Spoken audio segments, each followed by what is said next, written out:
What's up, YouTube? We back with another video, and I know you've seen the title. So today I wanted to talk about a highly discussed topic in the barber space: is should you put a credit card on file? Definitely, as you're building up your clientele, as you're building up your chair, or really any barber will deal with no-shows. I know when I was building up my chair and a no-show would happen, it was kind of like frustrating. It was kind of like a slap in the face sometimes. But people make mistakes. But sometimes, when you're dealing with those flaky clients, it can be frustrating. The clients that make you be like, bro, I probably need to put a credit card on file. So I kind of wanted to talk about that whole space. What I was always taught is you want the least amount of friction as possible as you're building up your chair. You want to have a wide net because you want to catch the most fish as possible. And of course, when you got a wide net, it'll be a few bad apples in there. You're gonna deal with some no-shows sometimes, but putting a credit card on file is not the thing to run to immediately when you're building up your chair. It's two things you need to be doing in this space before putting a credit card on file. And I'm gonna get to when you should, and I'm gonna speak about what you should do before. And I kind of made a similar video in the past on my channel, like how to maximize no-shows when they do happen. But this is in a different essence of another friction point to put before a no-show happens. So the first thing you want to do is maximize your automations before you ever charge or not charge. Put a credit card on file for people to book. That should be having multiple touch points before their appointment of you reminding them about their appointment, whether that's texting, emails through your booking software. So my clients get an email as soon as they book. They get an email 2 days before their appointment. I believe they get an email the morning of, but they for sure get a text the morning of their appointment too. Just so there's multiple occasions where you're reminded about this appointment. So it should not be any possibility of you missing this appointment. Now, some people might forget, but also in the email, they're allowed to add that time spot to their calendar. So also they'll get reminded by their calendar as well, which, helps them, helps reduce the no-show. And I know a lot of people don't want to add a more workload to their mental, but if you just want to text new clients in the morning before their appointment, just checking in with you, bro. I see you booked with me at this time, and I just wanted to, send you a text, just, reaching out. Something like that. It don't gotta be perfect, but just so it's another touch point so y'all break that communication barrier. So at least if something does happen for a new client, they can get in touch with you immediately.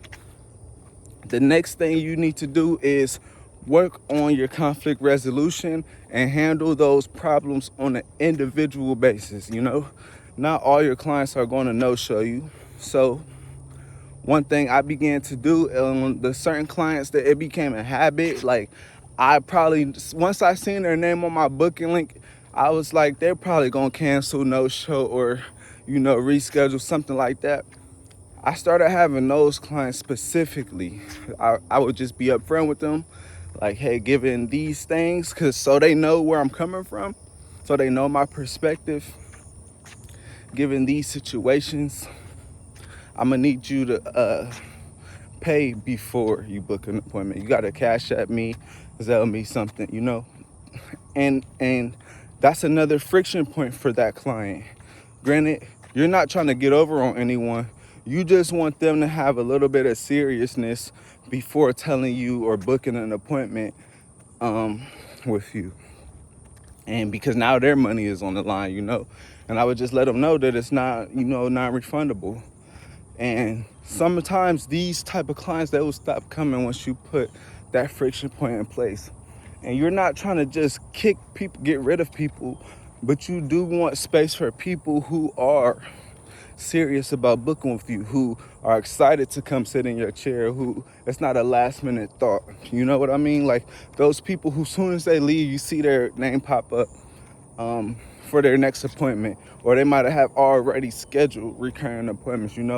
Those are the people who are excited to come sit in your chair, and you want more of those people, you know what I'm saying?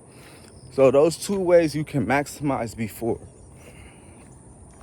Now, as far as putting a credit card on file, obviously this is probably the most friction you can add before for a client to book with you. The most would be they have to pay the full price of the appointment before coming. The least amount of friction with the credit card is them just having to put the card on file to book, and that's currently what I have now. So like I said in the beginning, you want to have a big net, but when you put the credit card on file, that's adding friction. That's adding another thought, like, can I really make this time for the client? And that's not necessarily a bad thing, because at a certain point, once you are booked up, people are going to be competing for spots, People are going to be like, hey, let me know if something opens. And once you start getting those texts multiple days out your week, once people are hitting you up early in the week to let them know if something opens for the weekend or anything like that, this is when you should start having these thoughts of if I should put a credit card on file or not. Now, if your books are wide open, I don't think you should. This is an issue you need to address yet.